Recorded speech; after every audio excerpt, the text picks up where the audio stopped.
As usual, if you like these stories or it felt meaningful to you, feel free to like, share, and comment your thoughts below, as well as subscribe to our channel. It could be a huge support for our work.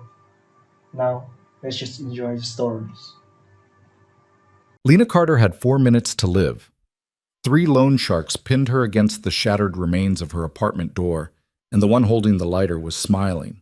Her hands were zip-tied behind her back. Blood trickled from her split lip. She'd borrowed $30,000 to save her mother's life, and now these men wanted 50, plus interest paid in screams. With her last moment of freedom, she'd sent a single word to a number she never thought she'd use: help. The reply had been immediate. Don't make a sound. 4 minutes. But 4 minutes felt like forever when a flame was inches from your skin. If this story grabs you, stay until the end and drop a comment with your city so I can see how far Lena's journey travels. Hit that like button and let's begin. Rot. The morning of Lena Carter's 24th birthday began the same way every morning had begun for the past 6 months, with the sharp metallic scrape of the cafe's espresso machine and the weight of exhaustion pressing against her ribs like a physical thing. She tied her apron strings twice, once because the fabric was fraying, and once because her hands needed something to do besides shake. The early shift at Moretti's cafe paid $9 an hour plus tips, and if she smiled enough, avoided mistakes, and pretended the world wasn't crushing her into dust, she could sometimes walk away with an extra $40 by noon. $40 was 4 days of her mother's medication, or 2 weeks of ramen, or 1/10 of the monthly payment she owed to men who didn't accept excuses. Lena, table 6 needs a refill. Marco, the owner, barely looked up from the register. He was a good man, good enough not to ask why she sometimes came to work with bruises hidden under concealer, or why she flinched when the door chimed too loudly. On it, she grabbed the coffee pot, its handle warm and familiar in her palm, and wound through the narrow space between tables. The cafe was small, wedged between a dry cleaner and a shuttered bookstore in a neighborhood that had seen better decades. The paint was peeling, the floor tiles were cracked, but the coffee was decent and the rent was cheap, and the regulars came because nowhere else opened at 6 a.m. Table 6 was occupied by Mrs. Chen, who always ordered decaf and left a $5 tip even when her coffee cost $2. Lena smiled, genuine this time, and topped off the cup.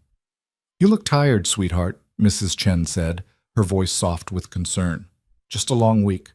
Lena's smile didn't waver. She'd perfected the art of lying with her face. "How's your grandson?" Mrs. Chen's expression brightened, and she launched into a story about a school play and a misplaced costume. Lena listened, nodded, laughed at the right moments. It was easier than thinking about the envelope in her locker, the one with the red stamp and the phone number she was too terrified to call. The door chimed. Lena's smile faltered, because the man who walked in was the same man who had been walking in every morning at exactly 7:15 for the past 6 months, and every time he appeared, the air in the cafe changed. Adrian Volkov didn't look like a monster. He looked like money. Expensive suit, tailored so precisely it might have been painted onto his frame. Dark hair swept back from a face that could have belonged to a Roman statue, all sharp angles and cold symmetry. He moved with the kind of confidence that didn't need to announce itself, the kind that made people step aside without realizing they were doing it. But it was his eyes that unsettled her, pale gray, almost colorless, and utterly unreadable. They tracked her across the room the way a wolf tracked prey, not with hunger, but with patience. He always sat in the corner booth, always ordered a double espresso, black, no sugar. Always left a $50 bill on the table, even though his coffee cost $3. And he always watched her. Not in the way men usually watched her, the quick, greedy glances that slid over her body like oil. Adrian Volkov's attention was different, thorough, assessing, like he was reading a language only he understood, written in the way she moved, the way she breathed, the way she flinched when the door slammed. Lena didn't know what he wanted. She was too afraid to find out. She approached his table with the coffee pot, even though she knew he hadn't touched his first cup yet. "Good morning, Mr. Volkov." He didn't smile. He never smiled. "Lena." Her name in his mouth felt like a secret. "Espresso?" "Please." She poured. Her hands were steady. She'd learned to make them steady. "You're working a double shift today," he said. Not a question. Lena's pulse jumped. "How did you... You were here when I arrived yesterday at 7. You were still here when I left at 9. His voice was low, accented faintly with something Eastern European that softened his consonants. "You'll make yourself sick. I'm fine. You're not." The words hung between them, too intimate for a conversation between a waitress and a customer. Lena took a step back, the coffee pot clutched like a shield. "Is there anything else I can get you?" Adrian's gaze held hers for a long moment. Then he reached into his jacket pocket and placed something on the table.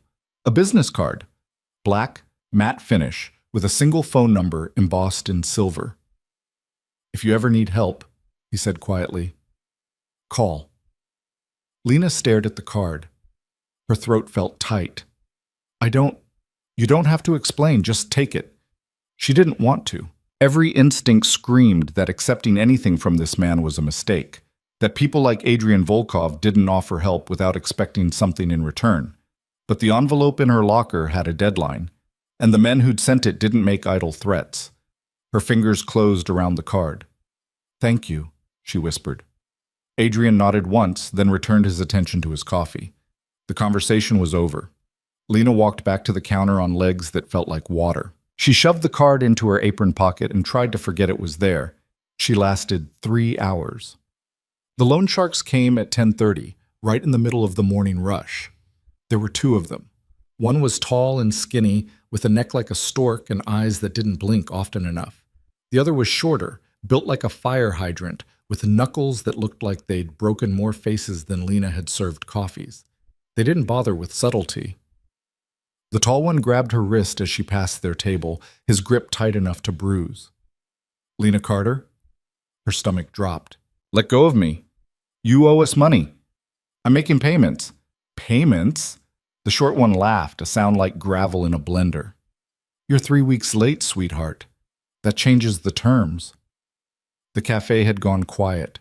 Lena could feel every pair of eyes on her, could see Marco's hand hovering near the phone behind the counter, but she knew he wouldn't call the police. Couldn't, because the men who employed these 2 had connections that reached into every precinct in Boston. "I need more time," Lena said, hating the tremor in her voice. "Time costs money." The tall one yanked her closer, his breath hot and sour against her face. 50,000 by Friday. 50. Her vision blurred. The loan was 30. Interest, penalties, inconvenience fees. He shrugged.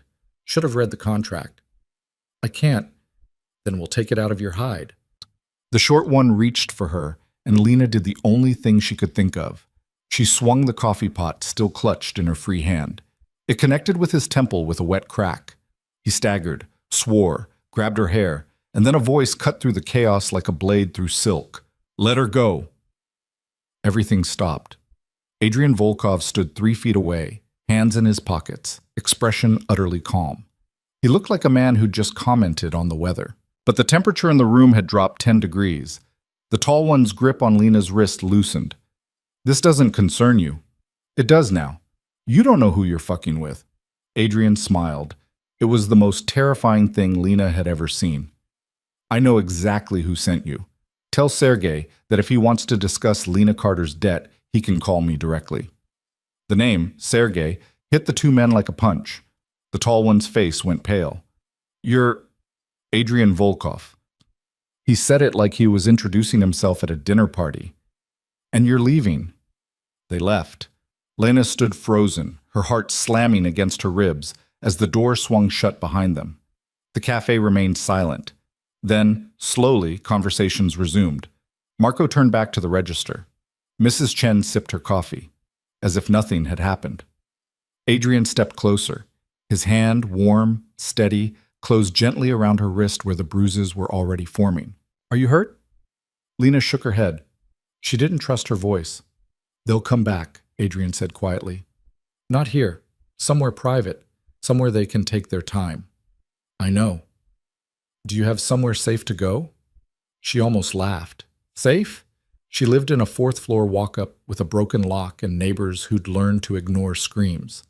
"I'll figure it out." Adrian released her wrist. He reached into his jacket again, and this time he pulled out a slim black wallet. He counted out $500 bills and placed them on the counter. "Take the rest of the day off," he said. "Go somewhere public. Stay visible." "I can't." "Yes, you can." His eyes held hers, and for the first time she saw something behind the ice. Not warmth exactly, but something close to it.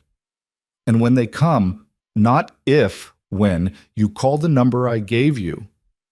"Why are you helping me?" The question seemed to surprise him. He considered it, head tilted slightly as if he'd never been asked before. "Because no one helped me," he said finally, "and I remember what that felt like." Then he walked out, leaving Lena standing in the middle of Moretti's cafe with $500 in her hand and the certainty that her life had just changed in ways she couldn't begin to understand. She didn't go somewhere public. She went to the hospital. Massachusetts General was a 40-minute train ride from the cafe, and Lena spent every second of it staring at the black business card in her hand. The number gleamed under the fluorescent lights, and she wondered what would happen if she called it, what Adrian Volkov would ask for in return. Men like him didn't give without taking. She knew that, had learned it the hard way. But when she walked into room 507 and saw her mother, pale and fragile and so much smaller than she used to be, Lena understood that she was out of options. "Baby." Her mother's voice was a whisper, roughened by months of chemotherapy. "You're early." Lena forced a smile and sat in the chair beside the bed. Slow morning. A lie, but a necessary one. Her mother, Margaret Carter, once a high school English teacher with a laugh that could fill a room, reached for her hand. Her fingers were cold. "You look tired." "I'm fine, Mom." Liar. But Margaret smiled, and for a moment she looked like herself again. "Talk to me." "What's going on?" Lena hesitated. She'd kept so much from her mother over the past year. The debt, the threats, the slow, grinding terror of knowing she was drowning and there was no shore in sight. But looking at Margaret now, at the woman who'd raised her alone, who'd worked 2 jobs to keep them fed, who'd never once complained even when the world was cruel, Lena couldn't hold it in anymore. "I'm scared," she whispered. Margaret's grip tightened. "Of what?" "Everything." And then, haltingly, she told her. Not all of it, not the worst parts, but enough. The loan, the collectors, the escalating threats. Margaret listened in silence, her expression shifting from shock to fury to something that looked like heartbreak. "You should have told me," she said when Lena finished. "You were sick. I'm your mother. I'm never too sick for this." Margaret pulled her close, and Lena buried her face in her mother's shoulder and let herself cry for the first time in months. "We'll figure it out, together." "There's nothing to figure out. I don't have $50,000. "Then we go to the police." "They won't help. These people, they're connected, Mom. They're untouchable." Margaret pulled back, her eyes fierce despite the exhaustion etched into her face. "No one is untouchable." Lena thought of Adrian Volkov, of the way 2 armed men had fled at the mention of his name. Maybe her mother was wrong. She stayed until visiting hours ended, then took the train back to her apartment. It was nearly 8 by the time she climbed the 4 flights of stairs and unlocked her door, and the exhaustion had settled into her bones like concrete. The apartment was small, a studio with a kitchenette, a bathroom the size of a closet, and a mattress on the floor because she'd sold the bed frame 3 months ago. But it was hers, or it had been, before the debt. Now it felt like a cage. Lena locked the door, both the deadbolt and the chain, and leaned against it, eyes closed. Her wrist throbbed where the tall man had grabbed her. Her head ached. And somewhere deep in her chest, beneath the fear and the exhaustion, anger was starting to kindle. She was so goddamn tired of being afraid.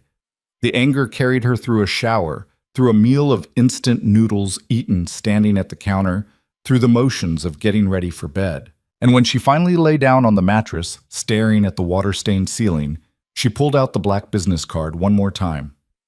She didn't call. Not yet. But she kept it on the floor beside her pillow, close enough to grab. Just in case. So they came at 2 in the morning. Lena woke to the sound of splintering wood and the crash of her door slamming open. She bolted upright, heart in her throat, as 3 figures filled the doorway. Not the same men from the cafe. These were worse. The first one was massive, well over 6 feet, with a shaved head and a scar that ran from his temple to his jaw. The The second was wiry, quick, with the jittery energy of someone who enjoyed his work too much. The third stood in the doorway, arms crossed, watching. Lena Carter. The big one's voice was flat, bored. You owe us money. She scrambled backward, her hands scrabbling for the phone on the floor. Get out! The wiry one moved faster than she expected.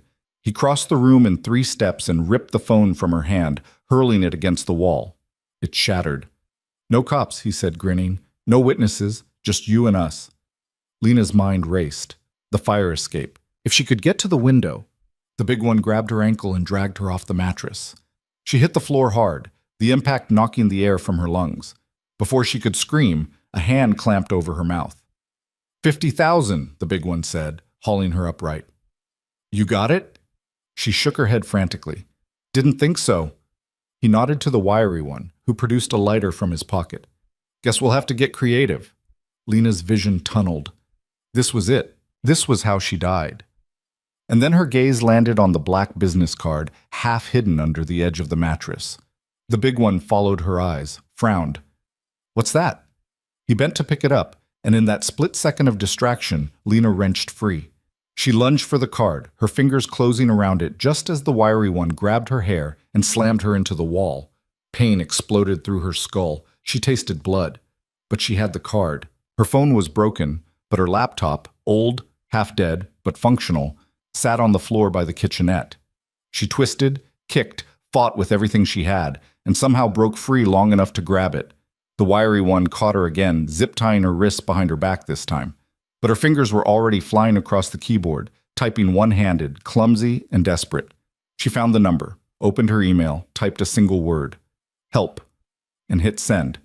The laptop was ripped away. The wiry one slapped her hard enough to split her lip. Who'd you contact? Lena didn't answer. Couldn't. Her ears were ringing.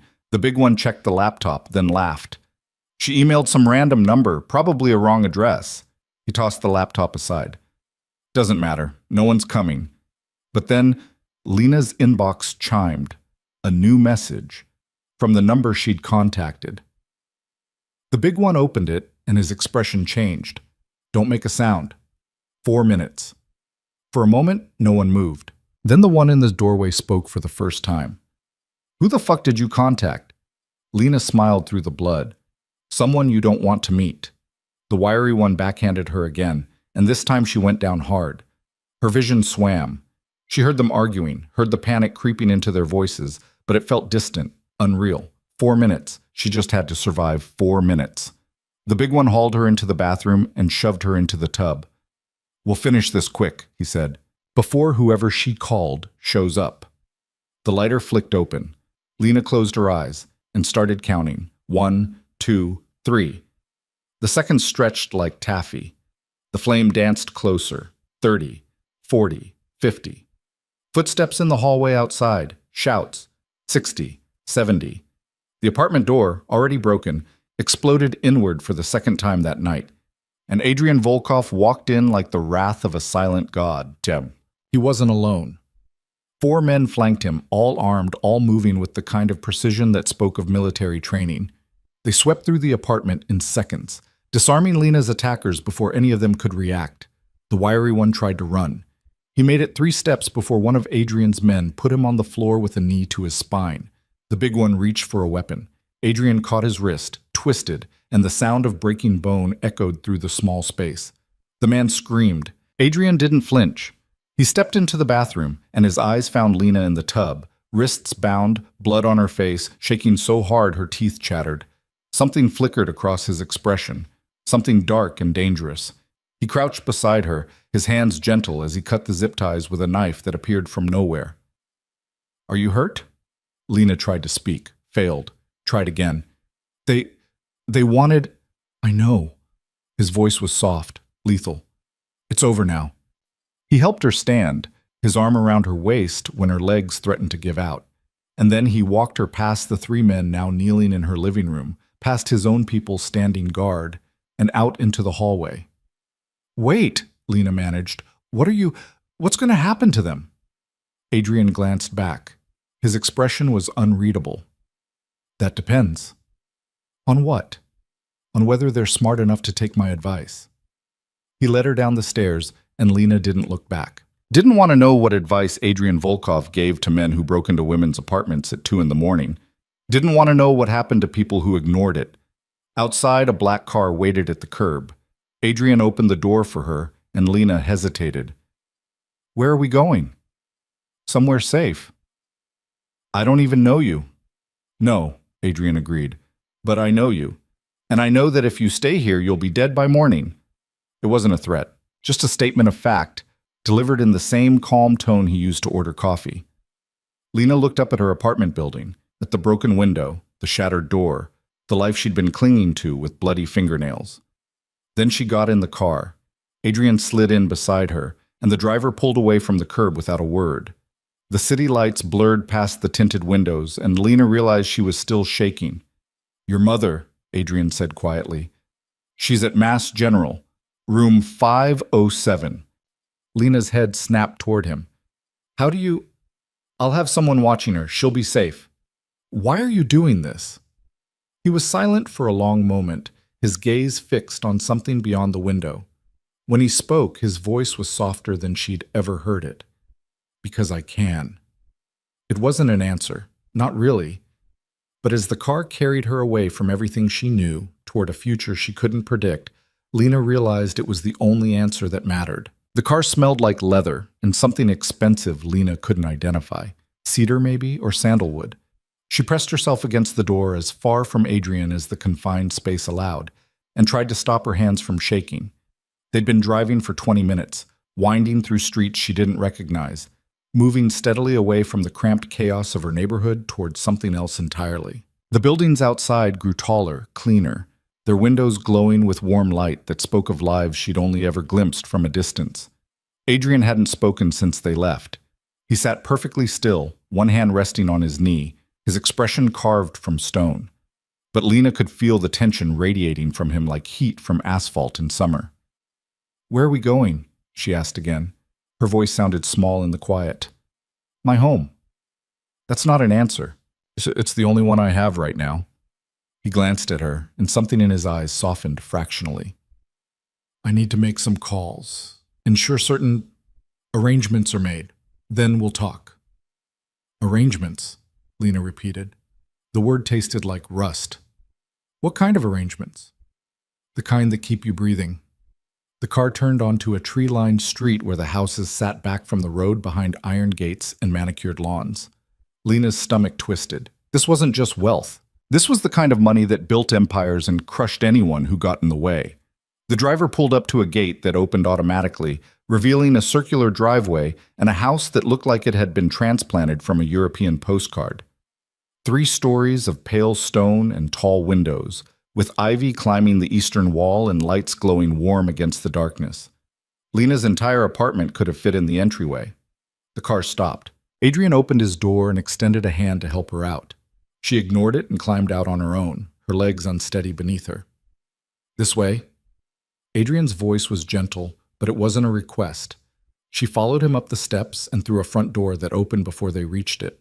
A woman stood in the doorway, older, maybe 60, with steel gray hair pulled into a neat bun and eyes that assessed Lena in a single glance. Irina, Adrian said. This is Lena Carter. She'll be staying with us for a while. Irina's expression didn't change, but something in her posture relaxed. Of course. Shall I prepare the guest room? Please, and have Dr. Petrov come by in the morning. She's injured? Minor. Adrian's jaw tightened. But I want her checked. Lena found her voice. I don't need a doctor. You're bleeding, Adrian said quietly, gesturing to her face. And you've been through trauma. You need rest and medical attention. Both are non-negotiable. She wanted to argue, wanted to tell him she'd survived worse with nothing but ice and spite, but exhaustion was crashing over her in waves now that the adrenaline was fading, and the thought of a bed, a real bed, not a mattress on a floor, made her bones ache with longing. Fine, she whispered. Irina nodded once and disappeared down a hallway. Adrian gestured for Lena to follow him in the opposite direction, through a living room that looked like something from a magazine, all clean lines and carefully chosen art, and into a study lined with books. He closed the door behind them and crossed to a bar cart in the corner. Do you drink? Not usually. Tonight might be an exception. He poured 2 glasses of amber liquid and held one out to her. It'll help with the shaking. Lena took it because her hands needed something to hold. The first sip burned her throat and brought tears to her eyes, but the warmth that followed was almost worth it. Adrian leaned against the desk, studying her over the rim of his own glass. How much do you know about the people you borrowed from? Enough to know I made a mistake. That's an understatement. He set his glass down. The organization you're dealing with, they're not small-time loan sharks. They're part of a network that stretches from here to Moscow, run by a man named Sergei Kozlov. He controls most of the illegal lending operations in Boston, along with a dozen other enterprises I won't detail. Lena's stomach dropped. And you know this because Sergei and I have history. What kind of history? Adrian's smile was sharp enough to cut. The kind where we've agreed not to kill each other as long as we stay out of each other's way. The casual mention of killing should have terrified her. Instead, Lena felt something close to hysteria bubble up in her chest. And me? Where do I fit into this agreement? You don't, which is the problem. He straightened, his expression growing serious. When I paid your debt tonight, I didn't just clear a loan. I publicly claimed you as someone under my protection. In Sergei's world, that's a direct challenge. So you made it worse. I made it complicated. Adrian moved closer, and Lena forced herself not to step back. If I'd done nothing, you'd be dead. If I'd paid quietly, they would have come back for more. This way, with witnesses, with a clear message, they know the cost of touching you. Which is? War. The word hung between them like a blade. Lena drained the rest of her drink in one burning gulp and set the glass on the nearest shelf with a hand that trembled. I didn't ask for this. I know. I didn't ask for you to save me. I know that too. Then why? The question came out louder than she intended, raw with frustration and fear and exhaustion. Why would you risk a war for someone you don't even know? Adrian was quiet for a long moment. Then he reached into his jacket and pulled out his phone, tapping the screen a few times before turning it toward her. The photograph showed a young woman, maybe 18, with dark hair and eyes that looked too old for her face. She was smiling, but there was something brittle about it, something that suggested the smile was a mask over deeper pain. Her name was Katya, Adrian said softly. My sister. 15 years ago, she borrowed money from men like the ones who came after you tonight. She was trying to pay for our mother's surgery. I was overseas, working, sending money when I could. But it wasn't enough, and the debt grew faster than she could handle. Lena's throat tightened. What happened? They killed her. Made it look like suicide. His voice was flat, empty of emotion, but his hand trembled slightly as he put the phone away. I found her 3 days later, and I learned a valuable lesson about what happens when you're powerless. You're not powerless now. No.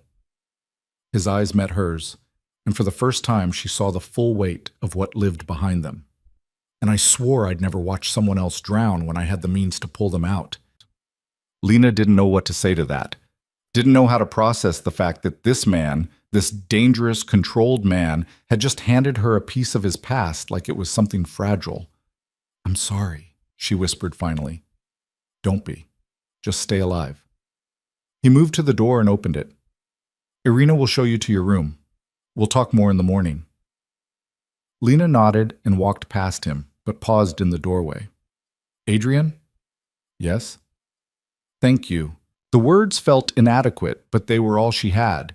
He didn't smile, but something in his expression softened. Get some rest, Lena. Irina was waiting in the hallway, and she led Lena up a wide staircase to the second floor without speaking. The guest room was larger than Lena's entire apartment, with a 4-poster bed that looked like it belonged in a castle and windows overlooking a garden she couldn't see in the darkness. There are clothes in the closet, Irina said, her accent thick but her English precise. Your size, I think. Bathroom is through there. If you need anything, press the button beside the bed. Thank you. Irina paused at the door, her expression unreadable. He's a good man, you know, Mr. Volkov. He doesn't show it often, but he is. Then she was gone, and Lena was alone. She locked the door, habit, even though she knew it was pointless, and crossed to the bathroom. The mirror showed her a stranger, pale skin, split lip, a bruise blooming across her cheekbone. Her wrists were ringed with red marks from the zip ties, and there was dried blood in her hair. She looked like a victim. The realization ignited something hot and furious in her chest. She'd spent so long being afraid, being small, letting the world grind her down into nothing.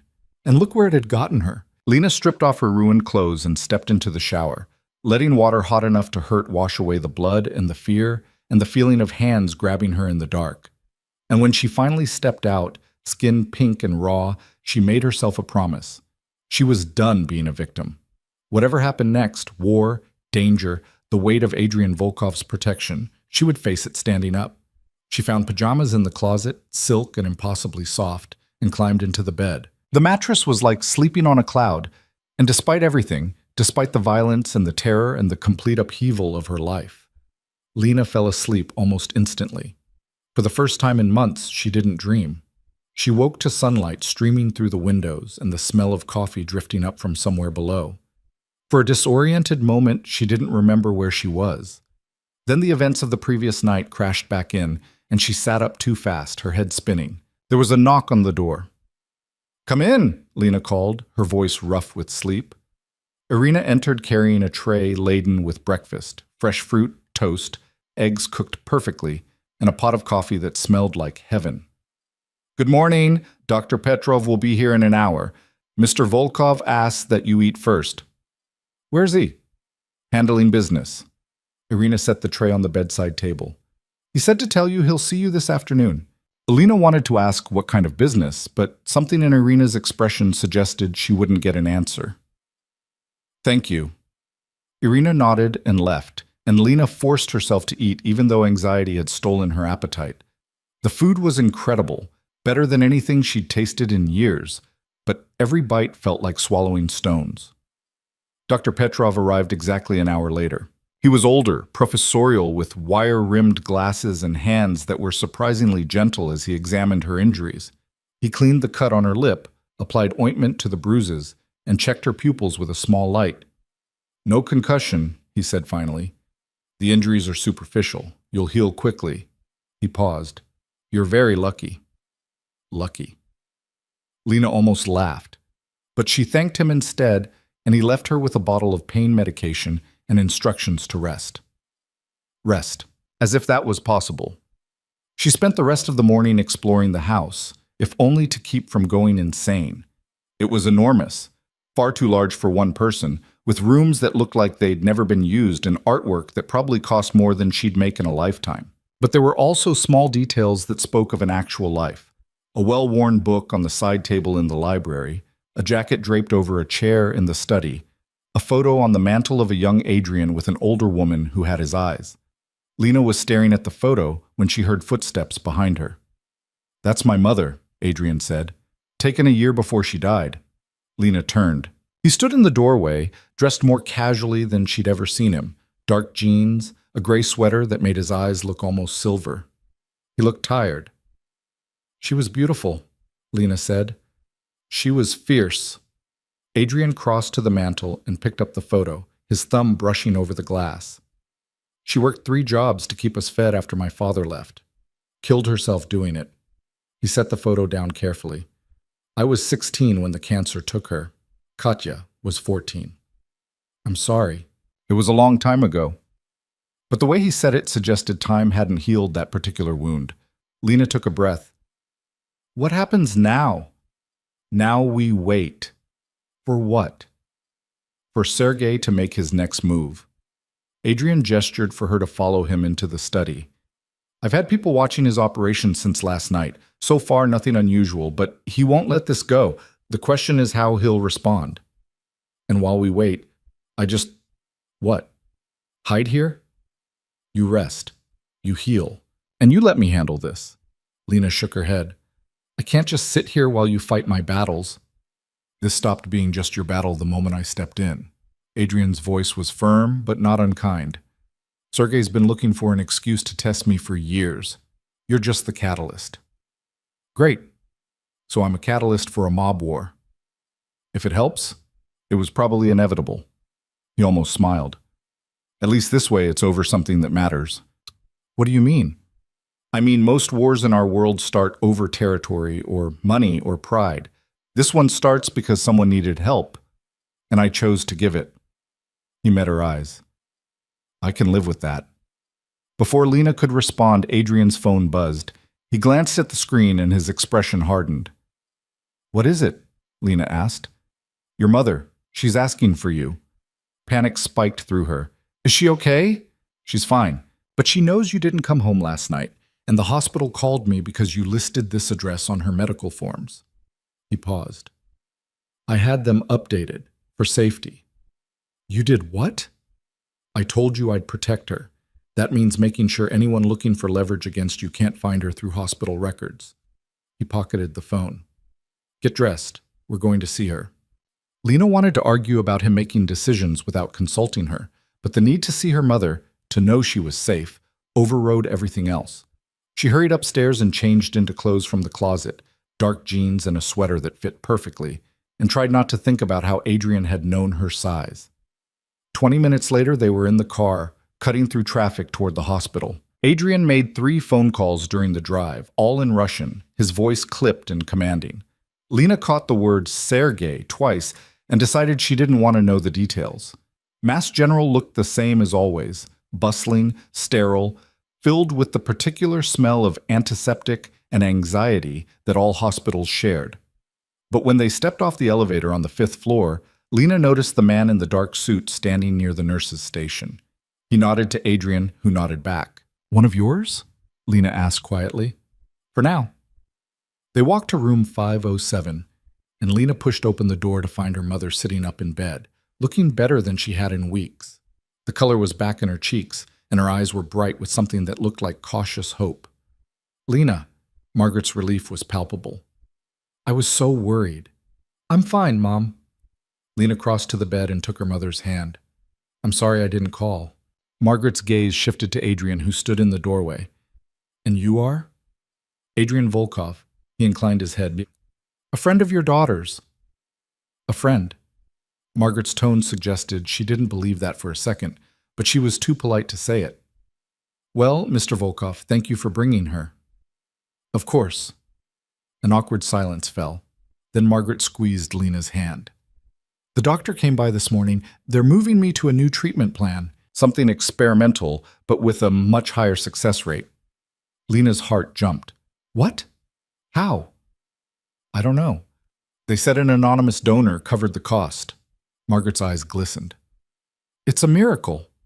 Lena turned to look at Adrian, who was studying the floor with great interest. Did you? We should let your mother rest, Adrian said smoothly. Doctor's orders. But Margaret wasn't letting him off that easily. Mr. Volkov, might I have a word with you? Alone? Adrian's expression flickered with something that might have been panic, but he nodded. Of course.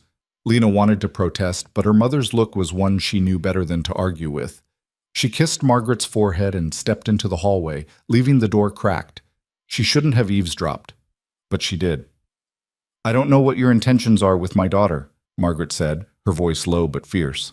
And I won't pretend to understand why a man like you would involve himself in our lives.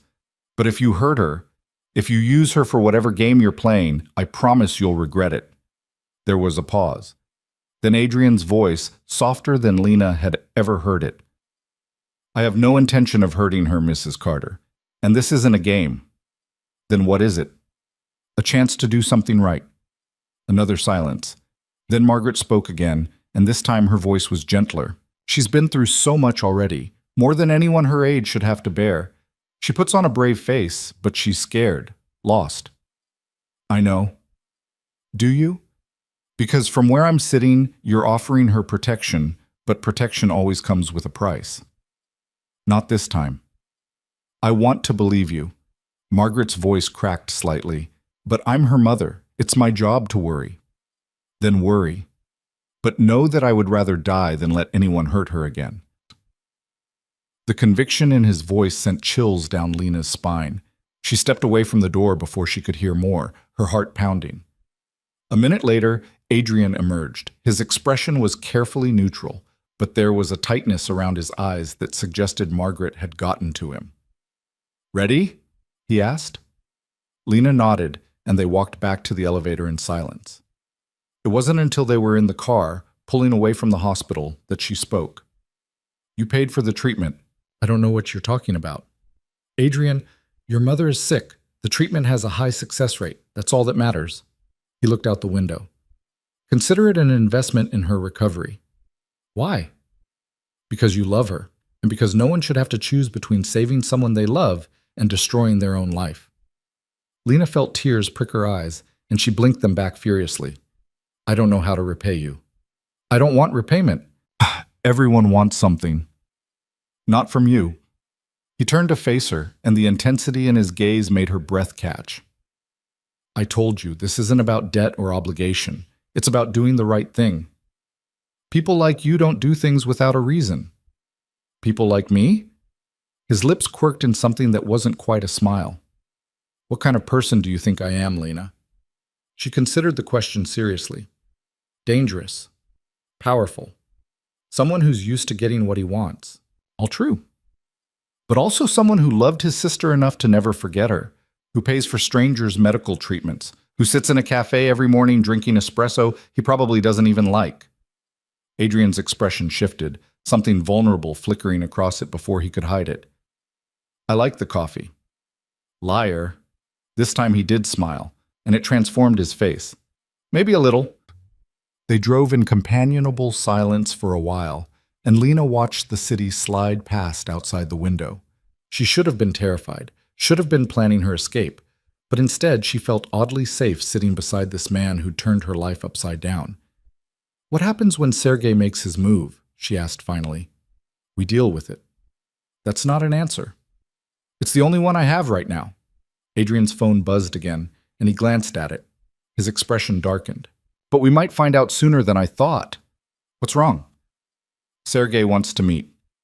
Lena's stomach dropped. "When?" "Tonight." "Are you going?" "I don't have a choice." He looked at her. "But you're staying at the house, behind locked doors, with guards." "I'm not helpless."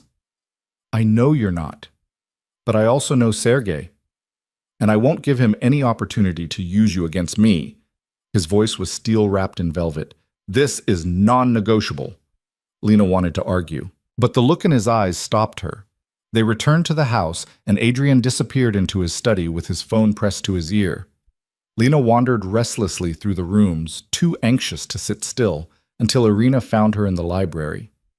"He'll be fine," the older woman said quietly. "He's survived worse than Sergei Kozlov." "How do you know what I'm thinking?"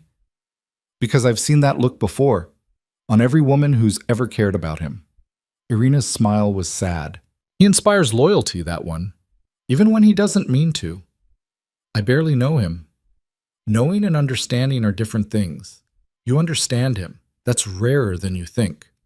Before Lena could respond, Adrian appeared in the doorway. He'd changed into a black suit that made him look even more intimidating than usual, and there was a coldness in his expression that hadn't been there before.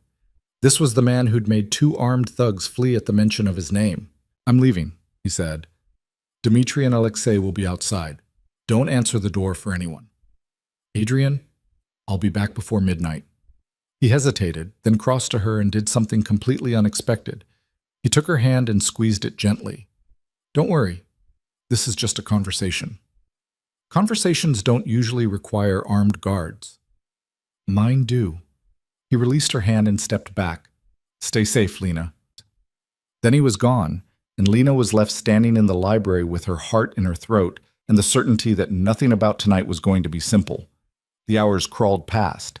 She tried to read, tried to watch television, tried to eat the dinner Irina prepared, but her mind kept circling back to Adrian, sitting across from a man who controlled half of Boston's criminal underworld, negotiating over her life like it was a business transaction. At 11:30, her phone buzzed with a text from an unknown number. "He's safe. On his way back." Lena let out a breath she hadn't realized she'd been holding.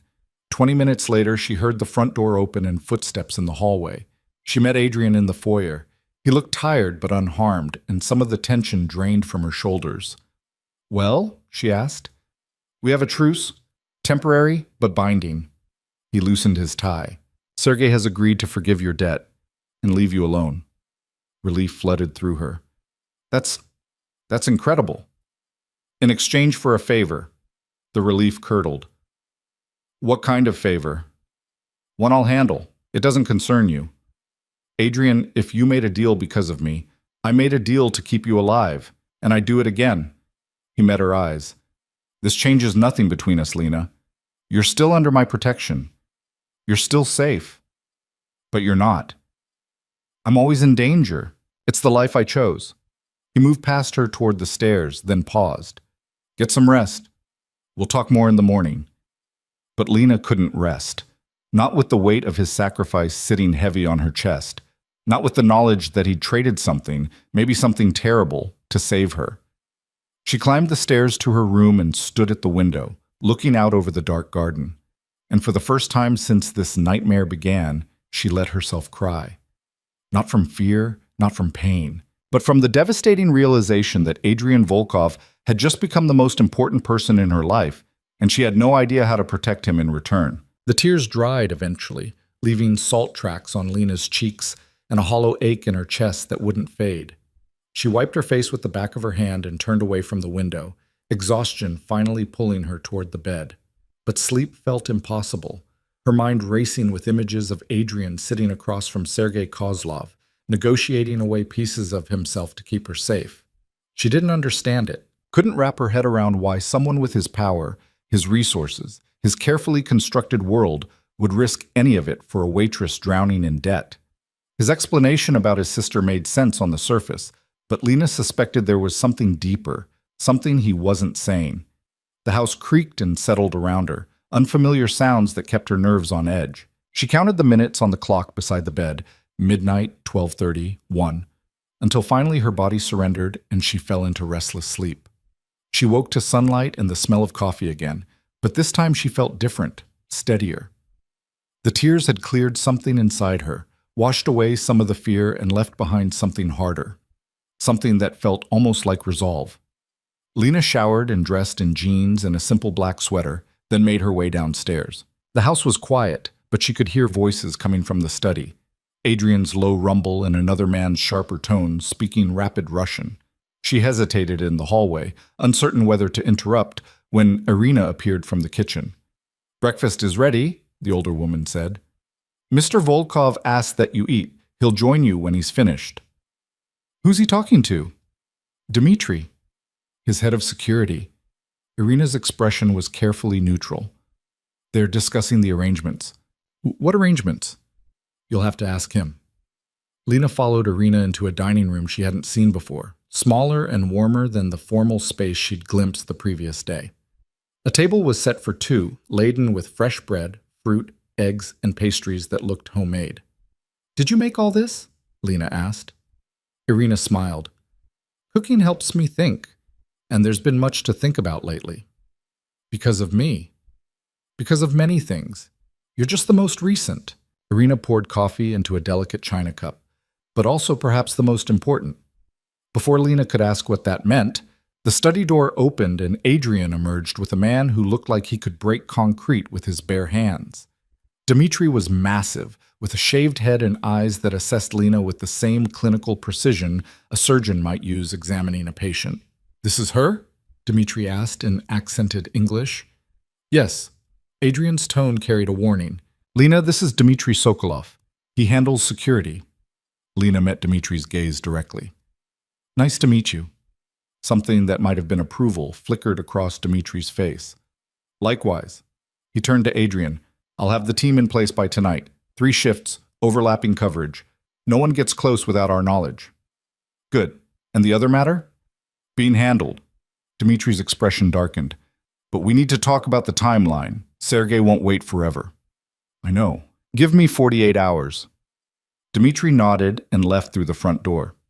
Adrian watched him go, tension evident in the set of his shoulders, then turned to find Lena watching him. "Hungry?" he asked, as if they'd just been discussing the weather. "Starving." It was only half a lie. But first, I need you to tell me what favor you owe Sergei. Adrian's jaw tightened. That's not your concern. Like hell it isn't. You made that deal because of me. I made it because it was necessary. He moved past her into the dining room and sat at the table, pouring himself coffee with steady hands. And the details don't matter. They matter to me. Why? He looked up at her, genuine curiosity in his eyes. Why does it matter what I promised him? Lena sat across from him, her hands clenched in her lap.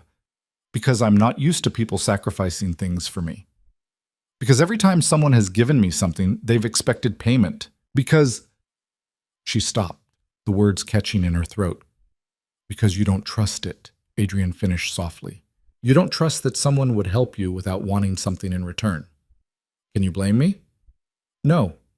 He took a sip of coffee, considering her over the rim of the cup. But I'm not everyone else, Lena, and the sooner you understand that, the easier this will be. What exactly is this? You, living here, under my protection. Until the situation with Sergei stabilizes, and I'm certain you're safe. He set the cup down. Which means we need to establish some ground rules. Lena bristled. I'm not a child.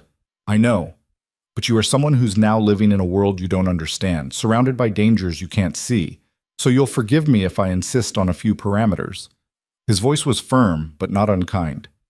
First, you don't leave the property without telling me or Dmitri. Second, you don't speak to anyone about our arrangement or what happened with the loan sharks. Third, if something feels wrong, anything at all, you tell me immediately. And in exchange? In exchange, you're alive. You're safe. And your mother gets the treatment she needs. He leaned back in his chair. I'm not asking you to be a prisoner, Lena. I'm asking you to be smart. She wanted to argue, wanted to tell him she'd been taking care of herself for years and didn't need his rules or his protection. But the memory of zip ties cutting into her wrists and a lighter flame inches from her skin was still too fresh. Fine, she said finally, but I need something from you too. What? Honesty. If I'm going to live here, if I'm going to trust you, I need to know what's really going on. No more vague answers or half-truths. Adrian studied her for a long moment, and Lena had the distinct impression he was weighing how much to reveal. Then he nodded, just once. Fair enough. Ask your questions. What did you promise, Sergei? Information. There's someone in his organization he suspects of betrayal, but he can't prove it. I have resources he doesn't, contacts, surveillance capabilities, ways of gathering intelligence without leaving traces. In exchange for your debt and his agreement to leave you alone, I've promised to identify the traitor. Lena's stomach twisted. And what happens to this person when you find them? That's Sergei's concern, not mine. But you know what he'll do. Yes. And you're okay with that? Adrian's expression didn't change. I'm okay with you being alive. Everything else is secondary. The casual way he said it should have horrified her. Instead, Lena felt something warm and dangerous unfurl in her chest. That's not an answer. It's the only one I have. He pushed his coffee aside and stood. I need to make some calls. Eat. Then we'll talk about what comes next. He left before she could respond, and Lena sat alone in the dining room, staring at the untouched food. Irina appeared in the doorway, her expression knowing. He's not like other men, the older woman said quietly. He doesn't know how to be gentle, doesn't understand that sometimes people need comfort instead of solutions. But his heart is good, even if he's forgotten how to show it. How long have you worked for him? 15 years, since just after his mother died. Irina moved to the table and began filling a plate for Lena. He was barely more than a boy then, trying to hold his world together with nothing but will and fury. I helped raise him and Katya after that. You knew his sister. She was like my own daughter. Pain flickered across Irina's face. Beautiful girl, smart. But the world was cruel to her, and she didn't know how to be cruel back. Not like Adrian. Is that what it takes? Being cruel? In his world? Yes. Irina set the plate in front of Lena. But with you, I think he's trying to remember another way, so be patient with him. Lena picked at the food, her appetite gone. Irina, what happens if Sergei doesn't keep his word? Then Adrian will make him regret breaking it. The certainty in her voice should have been comforting. Instead, it reminded Lena just how deep she'd fallen into a world where violence was currency and mercy was a weakness. She spent the rest of the morning exploring the grounds, carefully, within sight of the house, where Dimitri's men could see her. The property was larger than she'd realized, stretching back to a small wooded area that felt like stepping out of the city entirely. There was a garden that had been maintained with obvious care, roses and lavender and herbs she didn't recognize. She was examining a rose bush when Adrian found her. "You like gardens?" he asked. Lena turned. He'd changed into more casual clothes again, and in the afternoon light he looked younger, less intimidating. "My grandmother had one, before she died. I used to help her plant bulbs in the fall." "These were my mother's." Adrian touched one of the roses, his fingers gentle against the petals. "She said that growing things reminded her that not everything in the world was harsh, that beauty could survive if you protected it. Do you believe that?" "I want to." He dropped his hand. "I've asked Irina to set up a space for you, an office if you want to continue your studies, or just a quiet place to be alone, whatever you need." The gesture caught her off guard. "I can't afford to go back to school right now. Your tuition has been paid, for the full program." He held up a hand before she could protest. "Before you argue, understand that this isn't charity. You want to be a nurse, you should be a nurse. And I have the means to make that happen, so I'm making it happen." "Adrian, that's too much. It's nothing." He said it like he meant it. "Money is just a tool, Lena. I'd rather use it for something that matters." She didn't know what to say, didn't know how to process this man who could orchestrate violence with one hand and pay for nursing school with the other. "Why are you doing all this?" "Because I can. Because I want to. Because—" He stopped, something shifting in his expression. "Because when I look at you, I see someone worth saving, and I haven't felt that way about anyone in a very long time." The air between them felt charged, heavy with things neither of them knew how to say. Lena's heart was pounding, and she wasn't sure if it was fear or something else entirely. Adrian seemed to feel it too, because he stepped back, putting distance between them. "I should get back to work. Dimitri will be here if you need anything." He walked away before she could respond, and Lena was left standing among the roses, trying to make sense of the tangle of emotions in her chest. The afternoon bled into evening, and Lena found herself in the library Irina had mentioned. A smaller room on the second floor with floor-to-ceiling bookshelves and a window seat that overlooked the garden. Someone, probably Irina, had left nursing textbooks on the desk, along with a laptop and a note in elegant handwriting, "For your studies." Lena sat at the desk and opened one of the books, but the words blurred together. Her mind kept drifting to Adrian, to the way he'd looked at her in the garden, to the careful distance he maintained even as he upended her entire life to keep her safe. She was still sitting there when her phone buzzed with a text from an unknown number. "Your mother's treatment is going well. First round complete. Doctors are optimistic." Alina stared at the message, warmth spreading through her chest. He was monitoring her mother's care, keeping her updated, treating Margaret's recovery like it was as important as any business deal. She typed a response. "Thank you." 3 dots appeared immediately, then disappeared, then appeared again. "You don't need to thank me. Just focus on your studies and stay safe." Lena smiled despite herself. Even over text, he was giving orders. "Yes, sir." The response came faster this time. "I'm not that much older than you. Could have fooled me with all the commanding. It's a habit, occupational hazard." Being bossy? Keeping people alive. The lightness in the exchange felt fragile, precious, like they were both testing the boundaries of something neither wanted to name.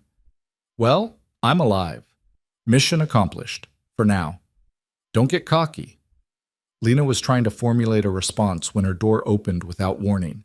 She looked up to find Dimitri in the doorway, his expression grim.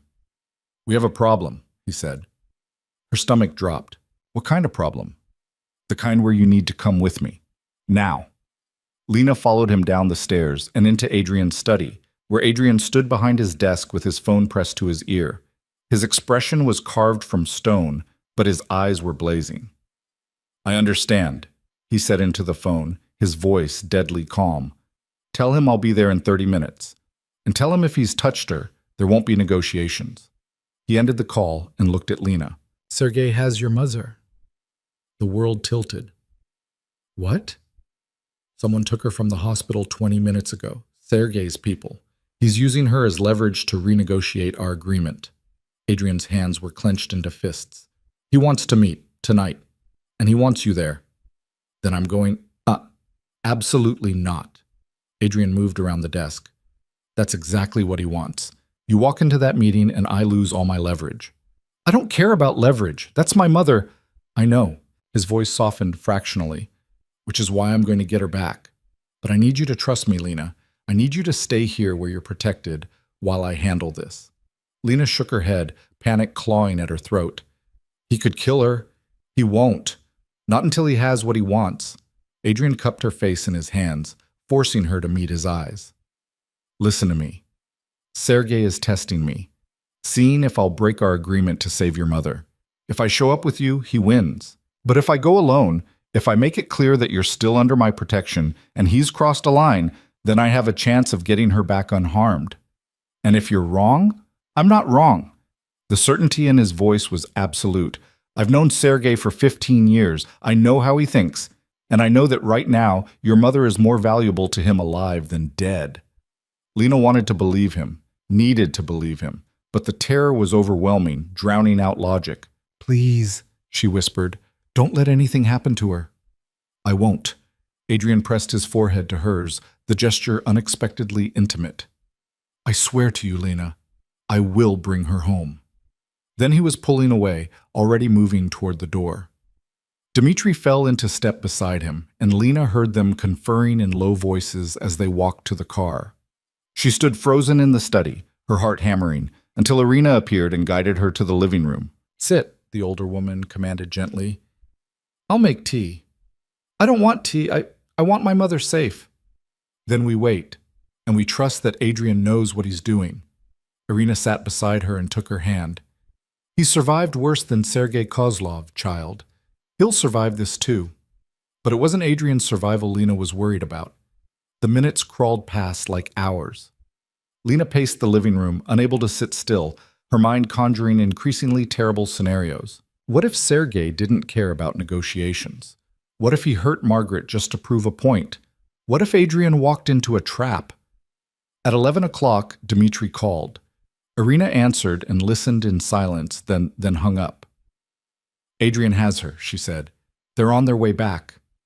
The relief was so intense Lena's knees buckled. She sat heavily on the couch, tears streaming down her face. Is she hurt? Dmitri didn't say. But they're coming home. 30 minutes later, Lena heard the car in the driveway. She ran to the front door and yanked it open to find Adrian helping Margaret out of the back seat. Her mother looked pale and shaken, but unharmed, and when she saw Lena, she burst into tears. Lena ran down the steps and threw her arms around her mother, holding on like she might disappear. Are you okay? Did they hurt you? I'm fine, baby. Just scared. Margaret pulled back, her hands framing Lena's face. What is going on? Who are these people? It's a long story. Lena glanced at Adrian, who stood a few feet away, watching them with an unreadable expression. But we're safe now. That's what matters. Adrian stepped forward. Mrs. Carter, I'm having you moved to a private facility. Better security, better care. The transfer will happen tonight. I don't understand. You don't need to. You just need to trust that I will keep you safe. Both of you. His voice was gentle but firm. The hospital isn't secure. Sergei proved that tonight. But the facility I'm sending you to is. No one will touch you there. Margaret looked between them, confusion and fear warring on her face. But then she nodded slowly. All right, if that's what needs to happen.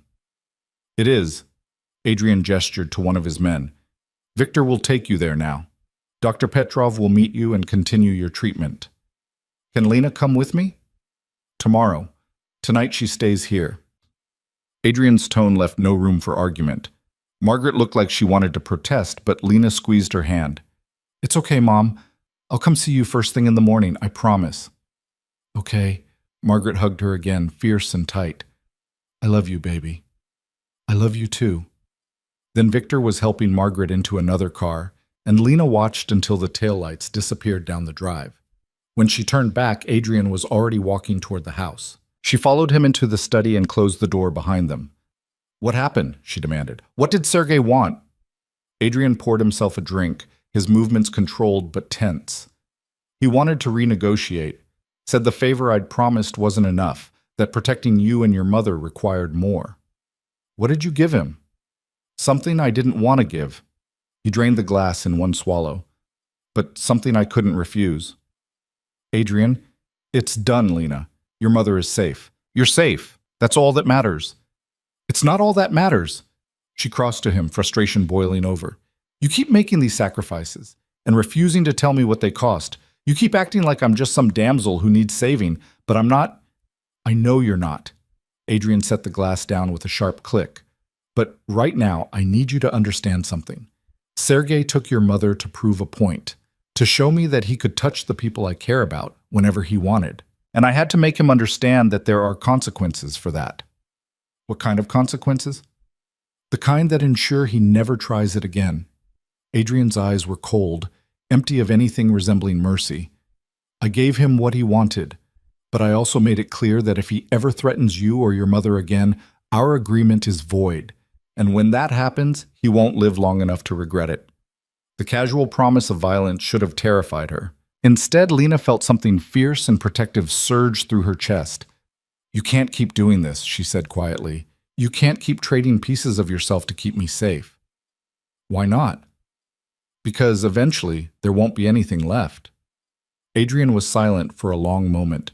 Then he reached out and tucked a strand of hair behind her ear, his touch gentle. "You're wrong. There's always something left. As long as you're alive, as long as you're safe, there's always something left." The words hung between them, heavy with meaning. Neither of them was ready to acknowledge.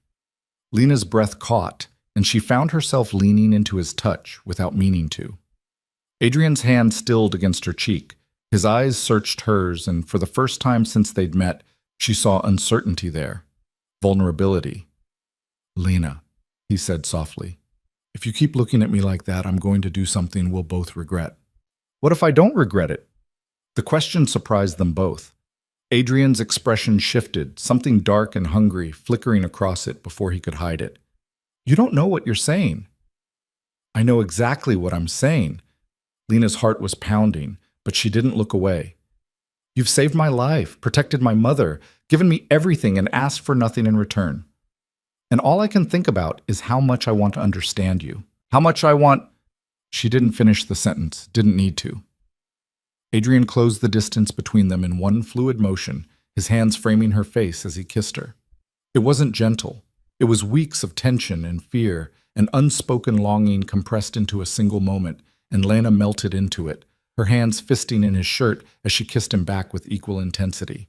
When they finally broke apart, both breathing hard, Adrian rested his forehead against hers. "This is a mistake," he said, but he didn't let go.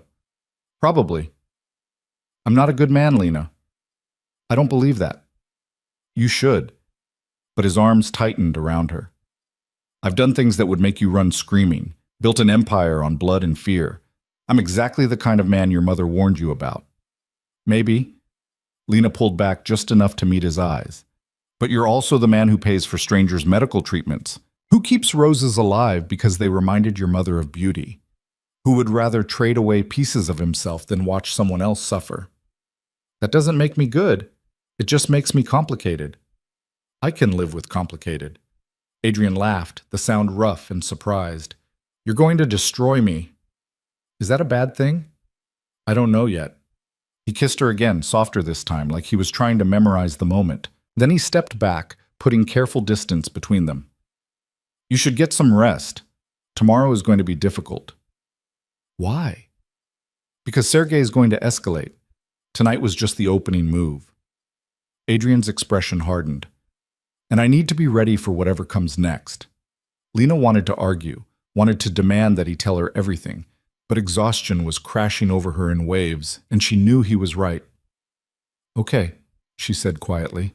"But Adrian, whatever happens next, we face it together. No more secrets." He nodded, though they both knew it was a promise he might not be able to keep. Lena walked to the door, then paused and looked back. Thank you for saving my mother. Always. The word was a vow.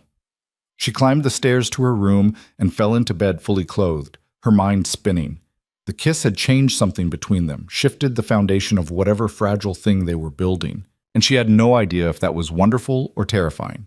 Probably both. Sleep came fitfully, full of dreams where she was running through dark corridors trying to find her mother, while Adrian's voice called her name from somewhere she couldn't reach. She woke to shouting. Lena bolted upright, heart racing, as the sound of raised voices carried up from downstairs. She grabbed her phone, 4 in the morning, and rushed into the hallway. Dmitri met her at the top of the stairs, his expression grim. Stay in your room. What's happening? Adrian's handling it. Stay in your room. But Lena could hear Adrian's voice now, cold and lethal, speaking rapid Russian. And beneath it, another voice she didn't recognize, pleading. She pushed past Dmitri and ran down the stairs to find Adrian in the foyer with a man on his knees in front of him. The man was bleeding from his nose, his hands bound behind his back, and he was crying. Adrian's gun was pressed to the back of his head. Adrian, Lena whispered. He turned, and the look in his eyes was nothing she'd seen before. Empty, merciless. The man who'd kissed her hours ago had vanished, replaced by something infinitely more dangerous. Go back upstairs, Lena. What are you doing? Protecting you. He turned back to the man. This is the traitor, the one Sergei wanted me to find, and now I'm giving him what I promised. Understanding crashed over her. You can't. I can. I will. Adrian's voice was flat. This man sold information that got 3 of my people killed last month. He's been feeding intelligence to Sergei's rivals for over a year, and his punishment is death. Please, the man sobbed. Please, I have a family. So did the people you betrayed. Adrian cocked the gun. Wait! Lena ran down the last few steps. Just wait. Adrian's jaw tightened. This doesn't concern you. Yes, it does. Because if you do this, if you kill him here now in front of me, it changes everything. Her voice shook but held steady. I understand justice. I understand consequences, but I also understand mercy. And I'm asking you to choose it. Mercy is weakness in this world. No. Mercy is strength. It's choosing to be better than the people who hurt you. She stepped closer, her hand hovering near his arm. You told me you weren't a good man. Prove yourself wrong. For a long moment, Adrian didn't move. The only sound was the traitor's ragged breathing and the tick of the grandfather clock in the hall. Then Adrian lowered the gun. Get him out of here, he told Dmitri. Turn him over to Sergei. Let him deal with his own traitor. Dmitri hauled the man to his feet and dragged him toward the door. The traitor was still crying, stammering thanks that no one acknowledged. When they were gone, Adrian turned to Lena. His expression was unreadable. You shouldn't have interfered. I know. That man deserved to die. Maybe, but you didn't deserve to carry another death. She met his eyes. Not for me. Not for anyone. Adrian stared at her for a long moment.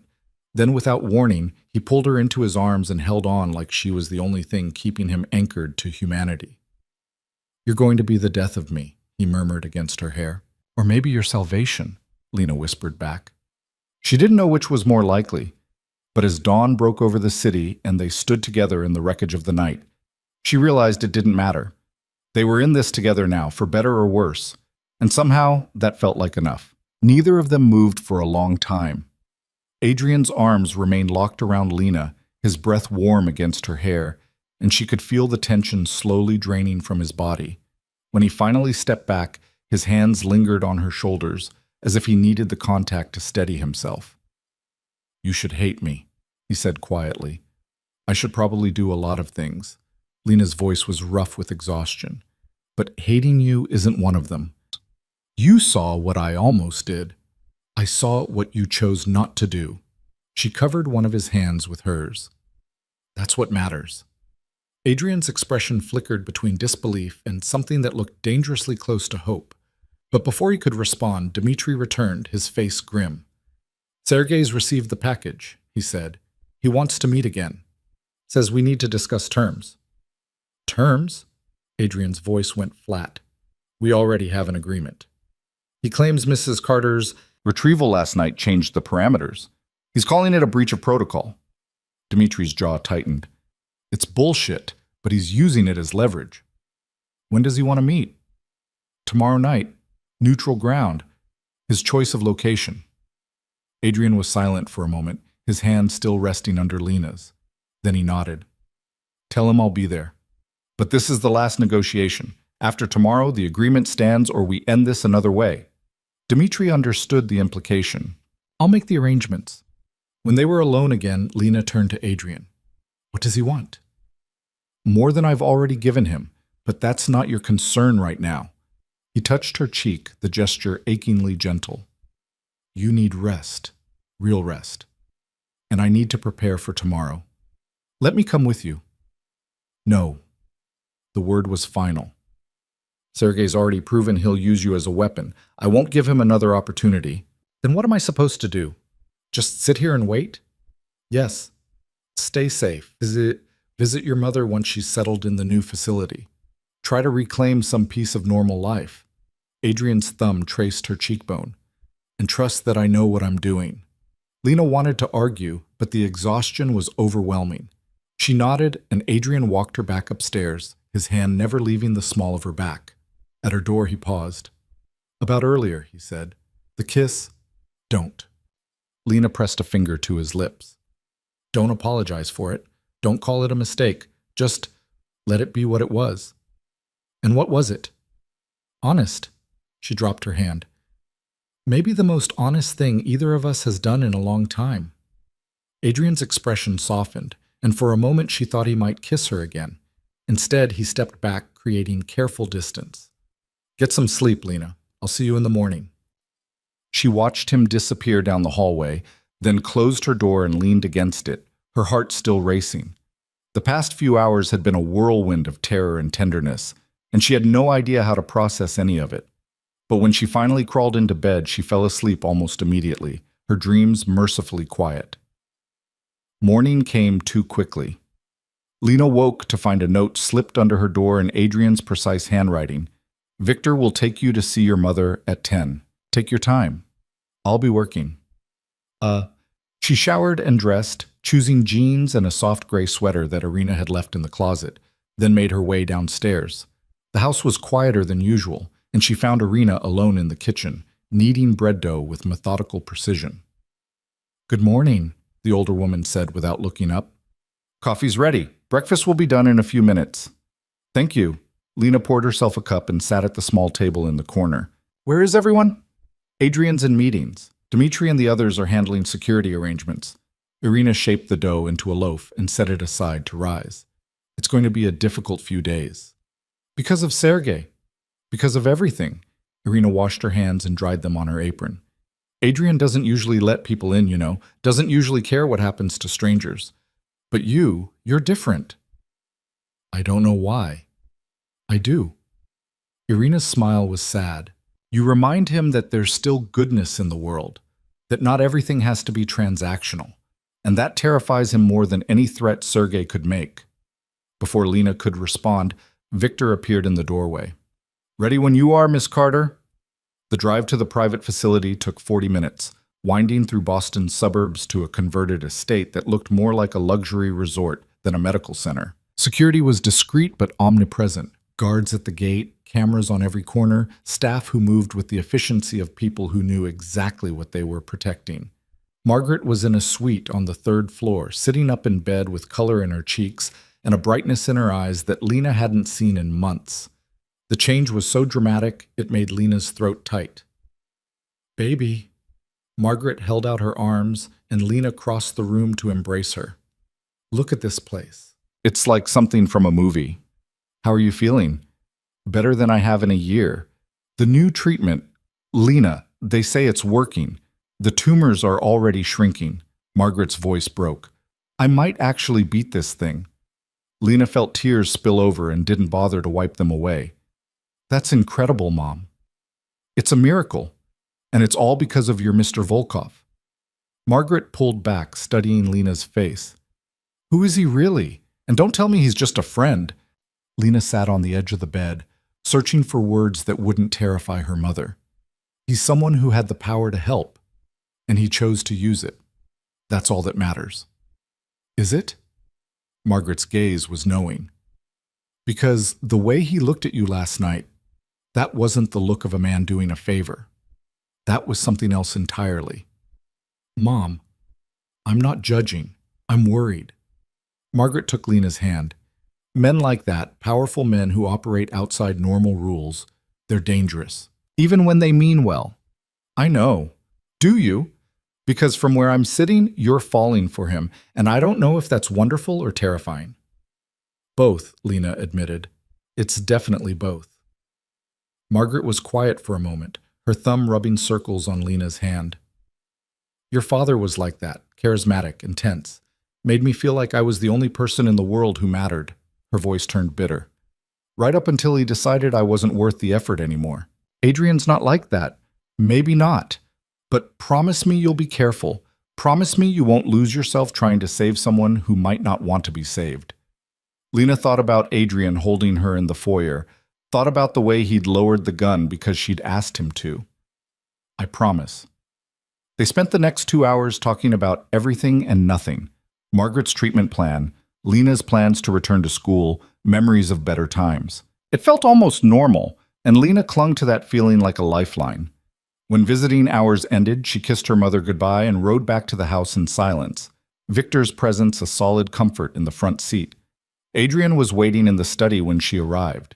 He looked exhausted, his shirt sleeves rolled up and his hair disheveled like he'd been running his hands through it. Papers covered his desk, and his laptop displayed what looked like surveillance footage. How's your mother? He asked without looking up. Better. The treatment's working. Lena closed the door behind her. She asked about you. What did you tell her? That you're someone who helps people. She crossed to the desk. What are you working on? Sergei's organization, mapping his operations, identifying weaknesses. Adrian finally looked up, and the exhaustion in his eyes went deeper than physical tiredness. I need to end this, Lena, one way or another. What does that mean? It means tomorrow night's meeting will determine whether we have peace or war. He stood and moved to the window, staring out at the garden. And I need to be prepared for either outcome. Lena joined him at the window. What will you do if he demands more than you're willing to give? Walk away and accept the consequences. Which are? Blood. The word was simple, final. His or mine? Probably both. The casual way he discussed violence should have repulsed her. Instead, Lena felt a fierce protectiveness surge through her chest. Then don't go alone. I won't. Dmitri and the others will be there. I meant me. Adrian turned, surprise flickering across his face. Absolutely not. You said yourself that Sergei uses me as leverage, so use that. Bring me to the meeting. Show him that I'm not afraid, that hiding me doesn't make you weaker. Lena's voice was steady, despite the fear curling in her stomach. Let me stand beside you. You don't understand what you're asking. I understand perfectly. I understand that you've been carrying this alone, making impossible choices to keep me safe. But I'm not a fragile thing that needs to be locked away. I'm stronger than you think. I know how strong you are. Adrian's hands came up to frame her face. That's not the issue. The issue is that if something happened to you, if Sergei hurt you because I brought you into his world, I would raze this entire city to the ground, and I can't afford that kind of weakness. It's not weakness. It's caring about someone. Lena covered his hands with hers. And maybe it's time you stopped seeing that as a liability. Adrian was silent for a long moment, his eyes searching hers. Then he pulled her close and kissed her with an intensity that stole her breath. When they broke apart, his forehead rested against hers. You're going to destroy everything I've built to protect myself, he murmured. Maybe you need to be destroyed. Maybe we both do. Lena's fingers curled into his shirt. Maybe that's the only way either of us gets free. He kissed her again, slower this time, like he was trying to memorize the taste of her. And Lena let herself fall into it, let herself forget about loan sharks and mob bosses and the violence that circled them like sharks in dark water. For just this moment, there was only warmth and connection, and the fragile hope that maybe, just maybe, They could build something real out of all this chaos. When they finally pulled apart, Adrian's expression had shifted. The exhaustion was still there, but beneath it was something that looked like determination. "If you come tomorrow," he said quietly, "you follow my lead. No arguments, no improvising. Sergei is dangerous, and the men he'll have with him are worse. One wrong move and everything falls apart." "I understand." "Do you?" "Because this isn't a game, Lena. This is life and death. And if I tell you to run, you run. No hesitation. I won't leave you. You will." His voice was steel. "Because if it comes down to your life or mine, I choose yours every single time. And I need you to accept that." Lena wanted to argue, but the look in his eyes stopped her.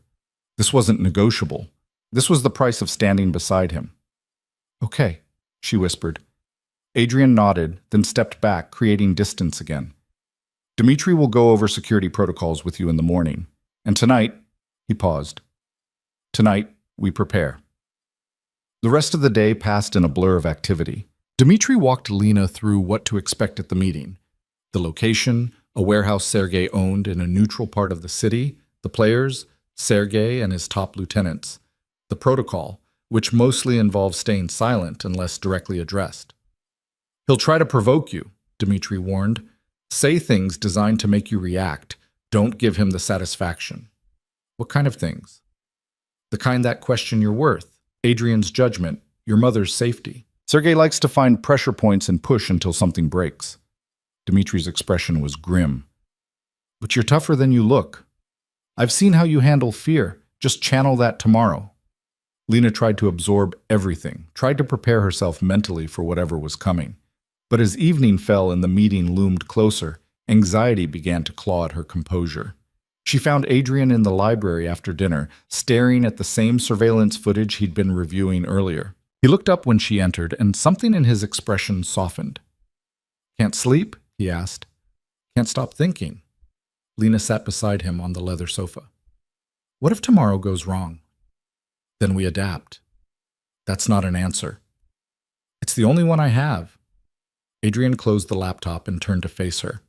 "I've played this scenario 100 different ways in my mind. Best case, Sergei accepts that the agreement stands and we walk away with peace. Worst case, don't." Lena pressed her fingers to his lips. "Don't tell me the worst case. Not tonight." Adrian caught her hand and brought it to his chest, holding it over his heart. "What do you want from me, Lena? What do you need?" "Just this. Just you being honest about what you're feeling instead of hiding behind strategy and control." "I'm terrified," he said simply. "Of losing you. Of failing to protect you the way I failed to protect Katya. Of discovering that I'm not strong enough to keep the people I care about safe." The admission hung between them, raw and vulnerable. Lena shifted closer, her free hand coming up to cup his cheek. "You didn't fail, Katya. You were young and far away and doing the best you could, and you're not going to lose me. We're going to walk into that meeting together, and we're going to walk out together. I believe that. I wish I had your certainty." "Then borrow mine." Lena leaned in and kissed him softly. "Just for tonight, let yourself believe that everything will be okay." Adrian's arms came around her, pulling her close, and they stayed like that for a long time. Her head on his chest, his chin resting on her hair, both of them drawing strength from the contact. Eventually, he walked her upstairs to her room. At the door, he hesitated. "Stay with me," Lena said quietly. I just don't want to be alone tonight." Adrian nodded and followed her inside. They lay down on top of the covers, fully clothed, and Lena curled into his side while his arm wrapped around her shoulders. It was innocent and intimate all at once, and for the first time since this nightmare began, Lena felt truly safe. She fell asleep to the steady rhythm of his heartbeat, and her dreams were quiet. When morning came, Adrian was gone, but there was a note on the pillow beside her. "You're braver than you know. Trust that." Alina dressed carefully in dark jeans and a black sweater, then braided her hair back from her face. She looked at herself in the mirror and barely recognized the woman staring back. This harder, sharper version of herself who'd learned to survive in a world that wanted to break her. Dmitri was waiting downstairs with Victor and two other men Lena recognized from the security detail. Adrian appeared a moment later, dressed in a charcoal suit that made him look even more formidable than usual, Ready? He asked. As I'll ever be. They drove in convoy, two cars moving through the city as the sun set and shadows lengthened. The warehouse was in an industrial area, all concrete and rust and broken windows. Sergei's people were already there, 5 black SUVs parked in a semicircle around the entrance. Adrian's hand found Lena's as they stepped out of the car. Remember what we discussed. Stay close. Stay quiet. And if things go wrong, I run. I know. She squeezed his hand. But they won't. We're going to be fine. Dmitri and the others formed a protective circle around them as they walked toward the warehouse entrance. The door was open, light spilling out into the darkness, and Lena could see figures moving inside. Adrian's grip on her hand tightened fractionally, and then they stepped through the door into enemy territory. The warehouse had been cleared except for a long table in the center, surrounded by chairs. Sergei Kozlov sat at the far end, flanked by 4 men who looked like they ate violence for breakfast. He was older than Lena expected, maybe 60, with silver hair and eyes like chips of ice. Adrian. Sergei's voice was smooth, cultured, completely at odds with his reputation. And you brought your little bird. How charming. Sergei. Adrian's tone was flat. Let's make this quick. You wanted to renegotiate. I'm here to listen. So businesslike. I always admired that about you. Sergei's gaze slid to Lena, and she felt it like oil on her skin. Miss Carter, you're even prettier than the report suggested. I can see why Adrian's so invested. Lena said nothing, just met his eyes steadily. Dmitri had warned her this would happen. The traitor was useful, Sergei continued, turning back to Adrian, but not worth what I gave up to get him. So I'm proposing an amendment to our agreement. We had a deal, which you violated when you extracted Mrs. Carter from the hospital. That was my leverage, Adrian. You can't simply take back what I claimed. I can when you claim something that was never on the table. Adrian's voice dropped to something deadly. We agreed. No one touches Lena or her mother. You broke that agreement. I borrowed her mother, temporarily. No harm done. This is semantics, Sergei. Get to the point. Sergei smiled, and it was the most unsettling thing Lena had ever seen. The point is that I want more, an ongoing partnership. Your intelligence resources at my disposal for the next 6 months. In exchange, Miss Carter and her mother remain untouched, permanently. No. Adrian's response was immediate. No? Sergei's eyebrows rose. You don't even want to consider... I said no. I gave you the traitor. I've honored every part of our agreement, and now I'm done negotiating. You stay away from Lena and Margaret, or we settle this the old way. The temperature in the room dropped. Sergei's men shifted, hands moving toward weapons. Dmitri and the others mirrored the movement. The old way, Sergei repeated softly. You're threatening war over a girl you've known for a few weeks? I'm drawing a line, and if you cross it, there won't be anywhere in this city you can hide. Sergei studied Adrian for a long moment, then his gaze shifted to Lena again. Tell me, Miss Carter, are you worth all this? Worth the blood that will spill if Adrian and I go to war? Lena felt everyone's eyes on her. Adrian's hand tightened in warning, but she ignored it and spoke anyway. I think the question isn't whether I'm worth it. The question is whether you're willing to find out what happens when you push him too far. Her voice was steady, clear. Because from where I'm standing, you're testing a man who has nothing left to lose. And that makes him far more dangerous than you. Silence fell. Then Sergei laughed, the sound genuine and surprised. She has teeth, I like that. He leaned back in his chair.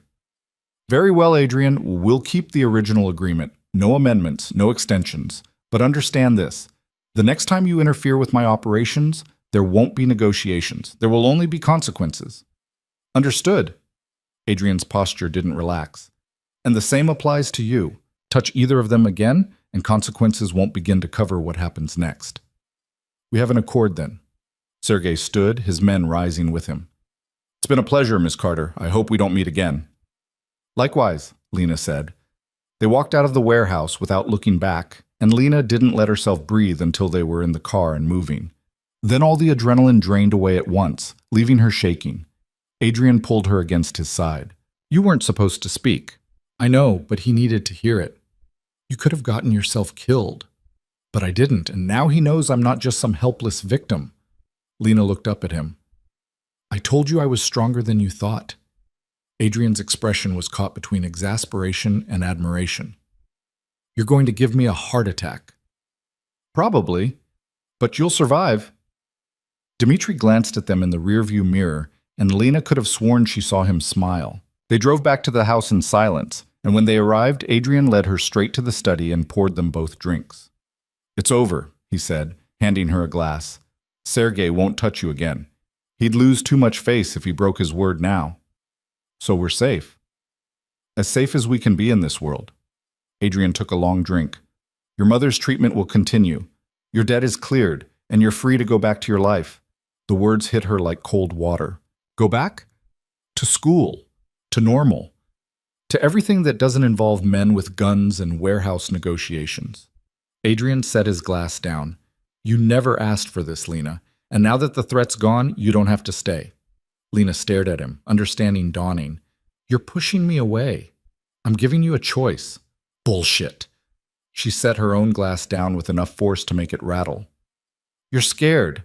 Scared that if I stay, something will happen to me. Scared that caring about someone makes you weak. So you're doing what you always do, pushing away anything that threatens your control. That's not... It's exactly what you're doing. Lena crossed to him, her eyes blazing. But here's the thing, Adrian. I already made my choice. I made it when I sent you that text asking for help. I made it when I kissed you. And I'm making it again right now. Lena, I'm staying. Not because I need your protection anymore, but because I want to be here, with you. Building something that isn't based on fear or debt or obligation. She took his face in her hands. So stop trying to save me from yourself and just let me in. Adrian's control finally cracked. He pulled her against him and kissed her like she was oxygen and he was drowning, and Lena kissed him back with everything she had. When they broke apart, both breathing hard, Adrian rested his forehead against hers. I don't know how to do this, he admitted. How to be with someone without destroying them. Then we'll figure it out together. Lena's fingers traced the line of his jaw. One day at a time. One choice at a time. Starting with you choosing to believe that you deserve this, that we deserve this. I want to believe that. Then try. For me. For us. She kissed him softly. Just try. And in the quiet of his study, surrounded by all the evidence of the dangerous world he'd built, Adrian Volkov made the most terrifying choice of his life. He chose to let himself love her. The kiss deepened, became something urgent and tender all at once, and Lena felt the last walls between them crumble. Adrian's hands were gentle as they framed her face, but there was a tremor in them that spoke of how hard this choice was for him, how much courage it took to let someone pass the armor he'd spent years building.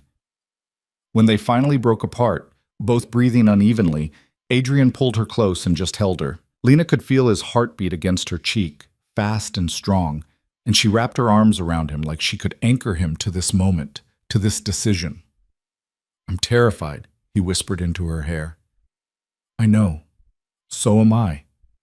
Lena pulled back just enough to meet his eyes, but being terrified together is better than being safe and alone. Adrian's laugh was rough, surprised. When did you become so wise?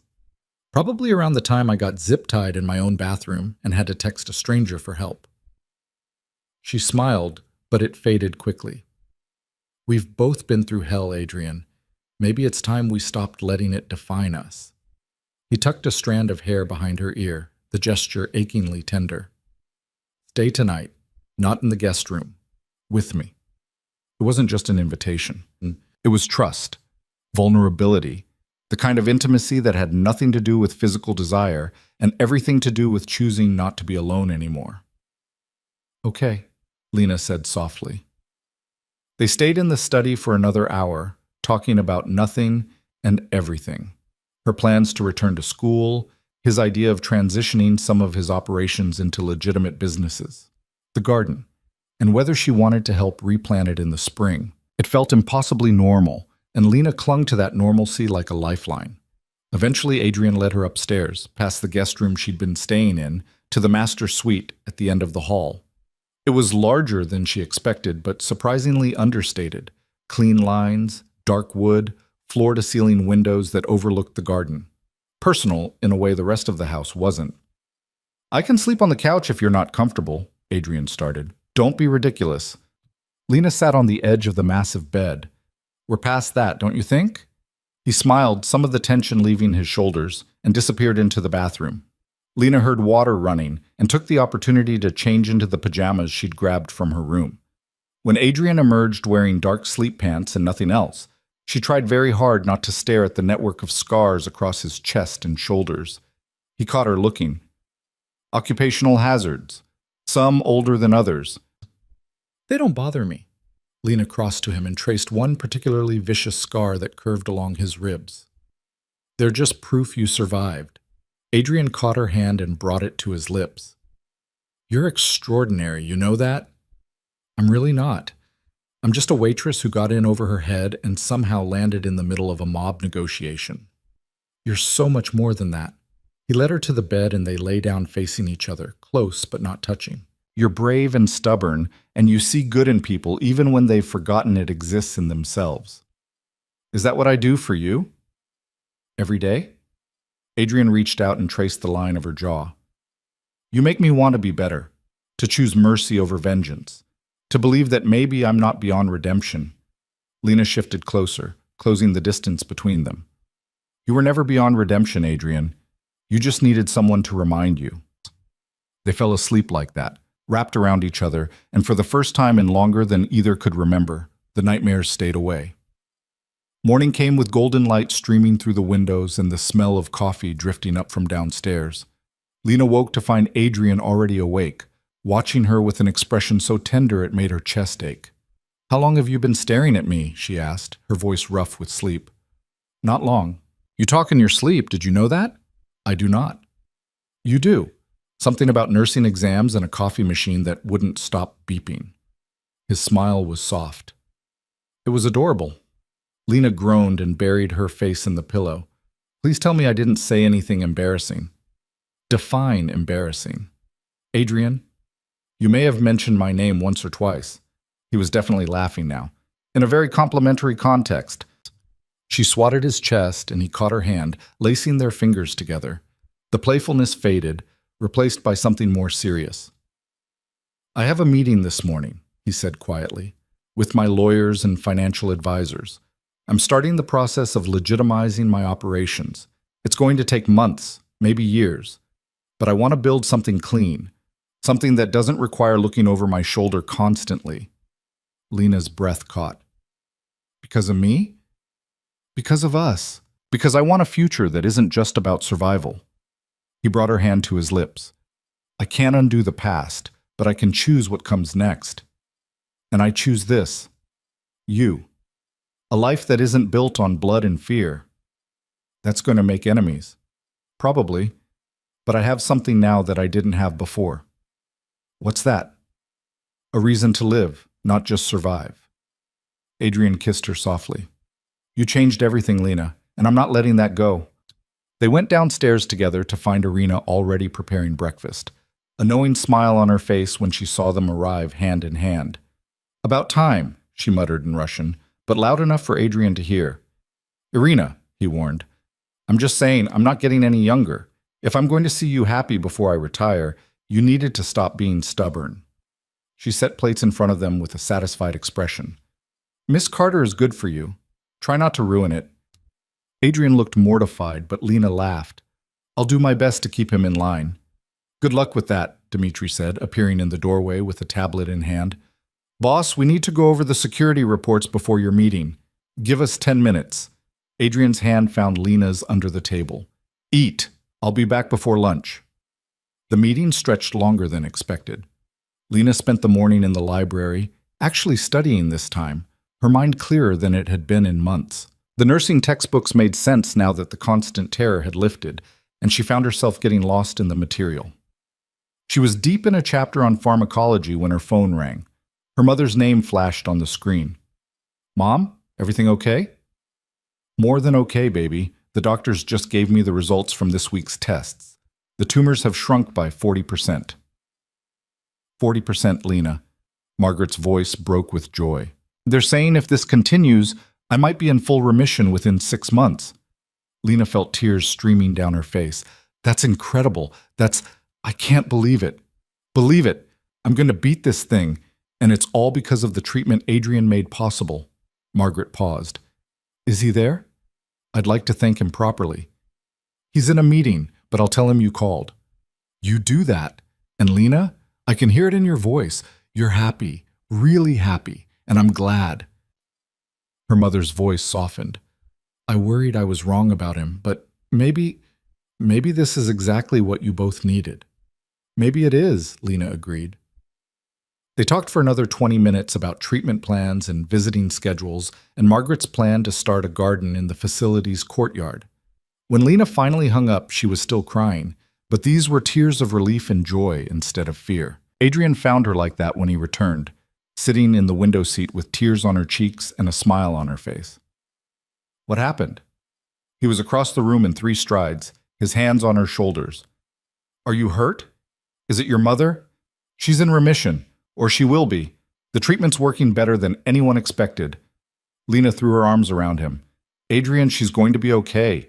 She's actually going to be okay.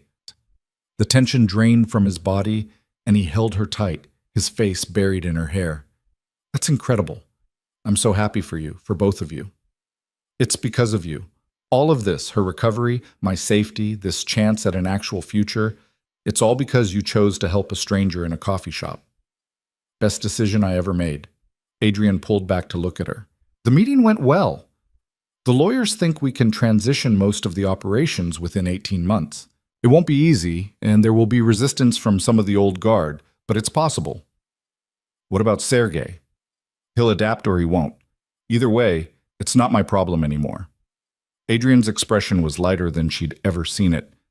I'm done playing his games, done living in that world. I want something different now. What do you want? He cupped her face in his hands. Mornings with you, a future that doesn't involve looking over my shoulder. Maybe, eventually, a family that doesn't have to grow up in fear. His thumb brushed away a lingering tear. I want normal, Lena. With you. Is that crazy? If it is, then we're both crazy. She kissed him softly, because I want that too. All of it. The next few weeks fell into a rhythm that felt almost dreamlike in its normalcy. Lena returned to school, diving into her nursing program with renewed focus. Adrian spent his days in meetings, systematically dismantling and rebuilding his empire into something legitimate. Evenings they spent together, sometimes at the house, sometimes visiting Margaret, sometimes just driving with no destination in mind. Dmitri remained head of security, but the team shrank as threats diminished. Irina continued managing the household and offering unsolicited but surprisingly wise relationship advice. And slowly, carefully, they built something real. 3 months after the warehouse meeting, Lena came home to find Adrian in the garden with a shovel, dirt streaked across his expensive shirt. What are you doing? She asked. Planting roses for spring. He straightened, wiping sweat from his forehead. I remember you said your grandmother used to plant bulbs with you. I thought maybe we could start that tradition here. Lena felt her throat tighten with emotion. You're planting a garden. I'm planting our garden. He held out a hand. Help me. They spent the afternoon working side by side, their hands dirty and their backs aching, planting roses and lavender and herbs. It was ordinary and perfect, and Lena had never been happier. That evening, as they cleaned up, Adrian's phone rang. He glanced at it and his expression shifted. It's Sergei, he said. Lena's stomach dropped. So did I, Adrian answered on speaker. Sergei. Adrian, I hope I'm not interrupting. Sergei's voice was smooth as ever. I wanted to inform you that I'm retiring, leaving Boston entirely. My organization will be dissolved or absorbed by others, but it no longer concerns you. Adrian's eyes narrowed. Why are you telling me this? Professional courtesy, and because that girl of yours, Miss Carter, she was right. I pushed too far, tested someone who had nothing left to lose, and I realized I didn't want to find out what happened when he snapped. A pause. You've won, Adrian. Enjoy your peace, you've earned it. The line went dead. Adrian stared at the phone for a long moment, then set it down carefully. It's over. It's actually over. Just like that? Just like that. He pulled Lena into his arms. We're free. The relief was overwhelming. Lena felt years of tension drain away, leaving her lightheaded and almost giddy. What do we do now? Whatever we want. Adrian kissed her forehead. Absolutely whatever we want. 6 months later, Margaret was officially declared in full remission. The celebration was small, just Lena, Adrian, Irina, and Dmitri. But it was perfect. Margaret cried happy tears and hugged Adrian so hard he looked uncomfortable, but Lena saw the moisture in his eyes when her mother whispered thank you. She's going to move in here, Adrian told Lena that night. If that's okay with you. We have more than enough space and she shouldn't be alone while she's recovering. You do that? Lena, she's your mother, which makes her my family too. He said it simply, like it was the most obvious thing in the world. Of course I'd do that. Margaret moved into a suite on the second floor 2 weeks later, and the house that had once felt too large and empty suddenly felt like a home. She and Irina became fast friends, often conspiring in the kitchen over recipes, and what Lena suspected were matchmaking schemes. 1 year after the night Lena sent that desperate text, she graduated from nursing school at the top of her class. Adrian was in the front row, looking absurdly proud, with Margaret beside him beaming. Dmitri and Irina had come too, and seeing them all there, her strange, unlikely family, made everything she'd been through feel worth it. At the graduation party that night, held in the garden they'd planted together, Adrian pulled her aside. I have something for you, he said. Adrian, you've already given me everything, not everything. He handed her a small velvet box. Open it. Inside was a key, simple, silver, clearly to a door. What's this? The cafe. Moretti's. Adrian's smile was soft. Marco wanted to retire, and I thought, you always talked about wanting to help people, and what better way than owning a place where community happens? Where people who are struggling can find a warm cup of coffee and maybe someone who cares? Lena stared at the key, overwhelmed. You bought me the cafe? I bought us the cafe. If you want it, we can run it together. Or you can run it, and I'll just drink terrible espresso and watch you work. Whatever you want. It wasn't terrible espresso. It was objectively terrible. I only kept coming back because of you. He pulled her close. So what do you say? Want to own a coffee shop with a reform mob boss? Lena laughed through her tears and kissed him. Yes, to all of it. Yes. The cafe reopened 3 months later with a new name, Katya's Place, a tribute to the sister Adrian had lost and the second chances they'd both been given. It became exactly what Lena had imagined, a community hub where struggling students could study for free, where the elderly could gather for conversation, where anyone who needed help could find it without judgment. And every morning at 7:15, Adrian Volkov sat in the corner booth drinking espresso and watching his future wife move through the space with grace and purpose, knowing that the best decision he'd ever made was helping a stranger who'd sent him a single desperate word. On a crisp October morning 2 years after that first night, Lena stood in the garden she and Adrian had built together, surrounded by roses in full bloom and people she loved. Margaret stood beside her, healthy and radiant. Irina dabbed at her eyes with a handkerchief. Dmitri tried to look stoic and failed. And Adrian stood at the makeshift altar, looking at Lena like she hung the moon. The ceremony was simple, intimate. No mob bosses, no threats, no violence. Just two people who'd found each other in the darkness and chosen to walk toward the light together. When the officiant asked if they had vows, Adrian went first. I spent most of my life believing I was beyond saving, that the choices I'd made defined me, and there was no path back to anything good. And then you sent me a text asking for help, and everything changed. His voice was steady but thick with emotion. You saw past the armor to the person underneath. You chose mercy when I would have chosen vengeance. You reminded me that being strong doesn't mean being alone. Lena, you saved me in every way a person can be saved, and I promised to spend the rest of my life proving I was worth saving. Lena was crying before he finished. She took a shaky breath and began her own vows. I used to think strength meant surviving on your own, never asking for help, never showing weakness. And then the night came when I had no choice but to reach out, and you answered. You could have ignored me, could have turned away, but you chose kindness. You chose protection. You chose me. She squeezed his hands. Adrian, you gave me back my mother, my dreams, my future. But more than that, You taught me that accepting help isn't weakness, it's courage. And loving someone isn't giving up control, it's choosing partnership. I promise to stand beside you, to choose mercy and hope, and to build a life with you that honors everyone we've lost by celebrating everything we've found. There wasn't a dry eye in the garden.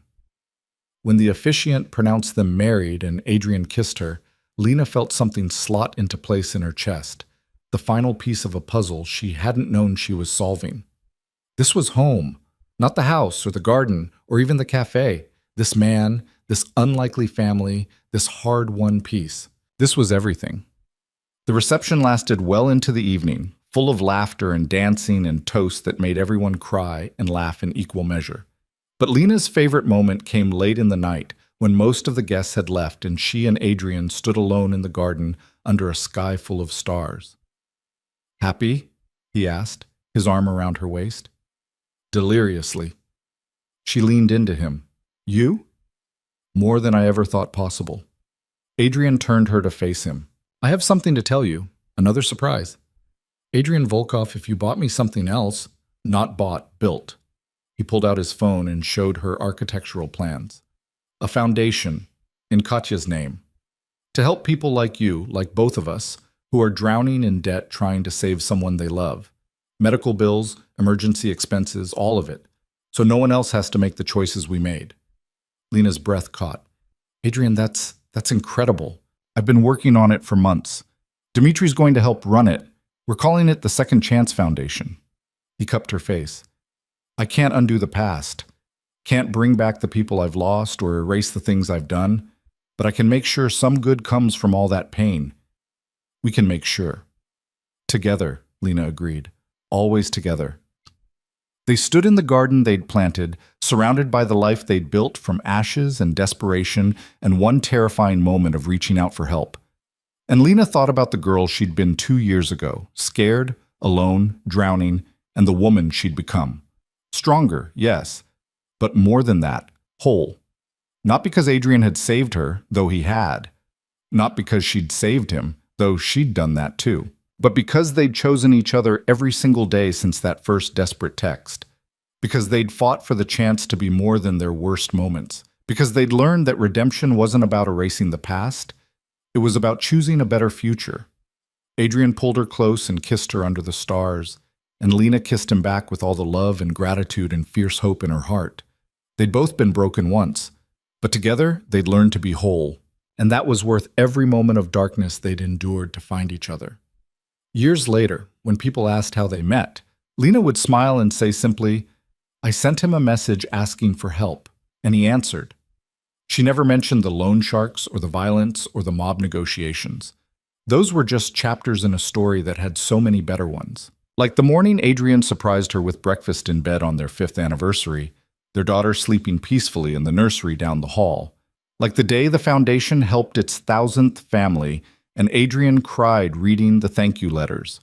Like every ordinary evening when they sat together in the garden, their hands intertwined watching the roses bloom.